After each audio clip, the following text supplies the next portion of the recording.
नमस्कार मु भवानी आपण मानक ओडिया ब्लॉगर भवानी चैनल को स्वागत। आज मु आपण मानक चिल्ली छतु रेसिपी नहीं कि आछे। देखंतु जेमिति सुंदर होईचे सेमिति खाया पई मते बहुत ही टेस्टी होईचे। एहा को आपण डिनर किंबा लंच रे मते नै परिबे। तो चलून देखिबा ए सुंदर रेसिपीटी। चिल्ली छतु बनाया पई मु एठी बटन छतु यूज करछि।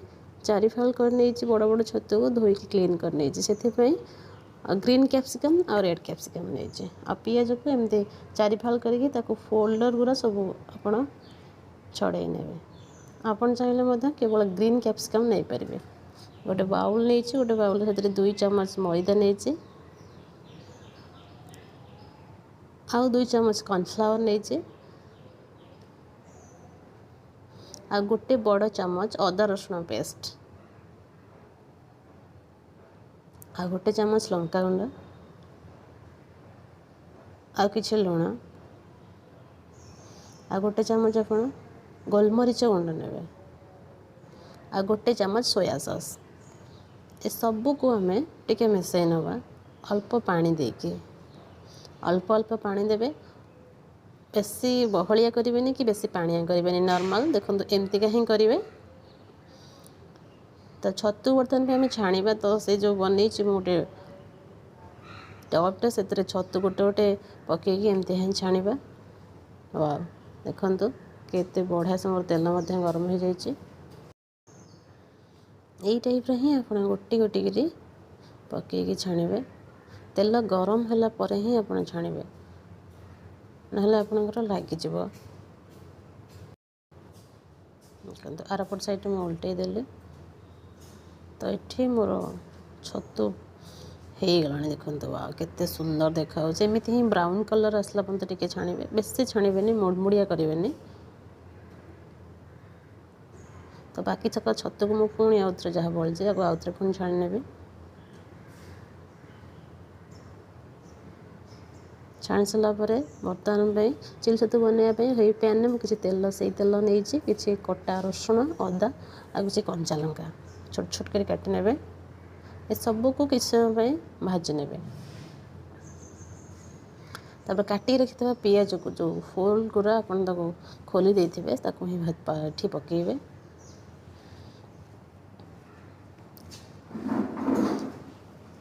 आ किछि समय पर भाजी नेला पर कैप्सिकम एठी ऐड करेंगे रेड किंबा चिली कैप्सिकम आपन जे कोनोसी एठी कैप्सिकम मध्ये ऐड करेंगे। विशेषकर एठी ग्रीन कैप्सिकम नेले आपन बहुत ही भल हम।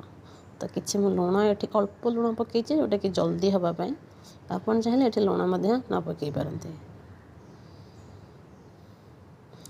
एठी आपन हाई फ्लेम रे करेंगे बिल्कुल भी लो करेंगे। 2 चम्मच एठी मु बड़ 2 चम्मच टमाटो सॉस नहीं आउ बड़ 2 चम्मच ग्रीन चिल्ली सॉस नहीं सब टिके मिक्स करने। देखो मसला बिल्कुल भी आपणकर कर लगे। तापर गोटे चम्मच सोया सॉस देखो आस्ते आस्ते रेसिपीर कलर चेंज है सोया सॉस द्वारा। सबू को भलसे मिसई ने तापर स्वाद अनुसार आप लुण पकेबे पुणी सब टिके भलसे मिसई ने अल्प पानी देवे ए सब को मिक्स करिया पे।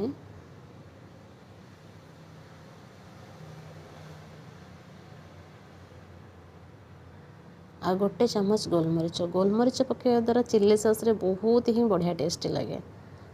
गोटे बाउल रे गोटे चम्मच कॉर्नफ्लावर नहीं से कॉर्नफ्लावर रे किछि पानी मु एठारे ऐड करछि। ए सब को भल से मिसई नेबे भल से ही मिसई नेला परे ए सब को आपण पकेबे तेरे। देखंतु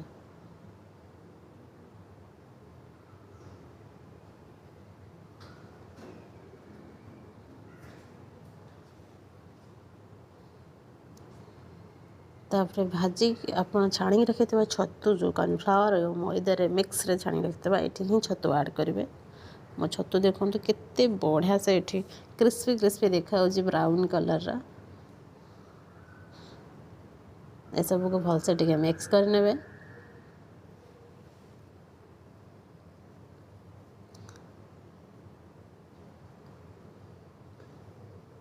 एठी मु अल्प किछि पानी देइछि। जदि आपन को लागिबो जे एतिकी पानी सफिशिएंट नुह ताहले आपण आउ टिके मध्ये पानी ऐड कर जेमिति कि मु मध्ये एथरे आउ अल्प पानी ऐड कर नेछि। अधिक पियाज कि कैप्सिकम को भाजबेनि अल्प किछि कसेला पर गोटे चमच चीनी ऐड करछि। आपण भावते चिल्ली छतुरे चीनी कण चिल्ली एठी पकेया द्वारा चीनी एठी पकेया द्वारा आपणकर चिल्ली सॉस टा को एठी कंट्रोल करिवो। किछि पानी दे ए सब को आपण ग्रेवी अनुसार पानी नेबे 5 मिनिट जाए ए सब को कवर कर नेबे। देखो मु कवर कली देखौछि यदि आपन लागो एतिकी ही आपनकर ग्रेवी दरकार तो एठी ही आपण बंद कर नेबे। चिल्ली छतुरे अल्प पानी रहले बहुत ही बढ़िया लगे तो मु ए सब को पुणी थरे कवर कर नौजे। बस देखो मत एतिकी ही ग्रेवी दरकार मो करी बिल्कुल भी मसला लागेनी टोटल भी पोड़ेनी जमा एतिकी ही ग्रेवी दरकार। वाओ केते सुंदर देखा जाउछि रेडी हो जाइए बर्तमान पे चिल्ली छतु। तो चलते सर्व करवा देखो। आशा करुँची मो भिडियोटी आपण को भल लगुले आपण लाइक शेयर सब्सक्राइब निश्चित करेंगे। यही रेसिपी को आपण राति कि दिन में खाई पारे रुटी कि भात सहित। रहुची नमस्कार जय जगन्नाथ।